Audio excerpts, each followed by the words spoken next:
Sajan happy birthday. ഇന്ന് birthday അല്ലേ? Many many happy returns of the day. അമ്മ വരുന്നുണ്ടല്ലോ. ആരാ ആരായിരിക്കും? അതെ, ബർത്ത്ഡേ ആന്ന് അറിഞ്ഞിട്ട് വന്നതാ. തെറ്റിയില്ലല്ലോ, ആളൊന്നും അറിയില്ലല്ലോ. പിന്നെ ഒരൈറ്റം കൂടി ഉണ്ട്. ഇതാരാ കൊടുത്തു വിട്ടേന്നറിയോ? ആൻഡ്രിയ ആരാന്ന് പറയണം. മോളല്ല, പിന്നെ ആരല്ലേ? മോളല്ലാണ്ട് മോന്റെ പേരെന്താ?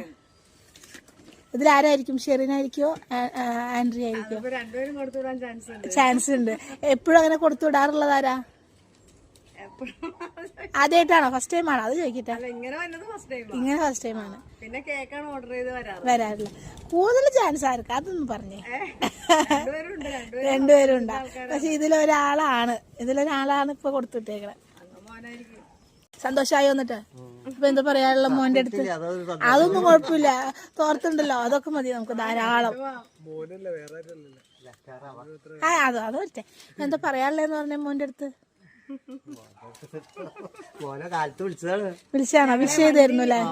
മക്കളുടെ അടുത്ത് എന്താ പറയാനുള്ളതെന്ന് പറഞ്ഞേ? സന്തോഷായോ? അപ്പൊ അവരത് അറിയട്ടെ, അവരത് പ്രതീക്ഷിക്കുന്നുണ്ടാവും. ഇല്ല, ഞാൻ വീഡിയോ എടുക്കണതാ. പറഞ്ഞോ, ഷെറിന്റെ അടുത്ത് എന്താ പറയാനുള്ളേ? സന്തോഷായില്ലേ അപ്പച്ചന്? അത് മതി. ആദ്യമായിട്ടാണോ ഇങ്ങനെ ഒരു സർപ്രൈസ് കിട്ടണേ? ഇങ്ങനെ ആദ്യമായിട്ടാണ്. അപ്പൊ ഇപ്രാവശ്യത്തെ ബർത്ത്ഡേ അടിപൊളിയായില്ലേ? അപ്പൊ കേക്കൊക്കെ മുറിച്ച് ഹാപ്പി ആയിട്ടിരിക്കാം. ഓക്കെ, അപ്പൊ many many more happy returns of the day.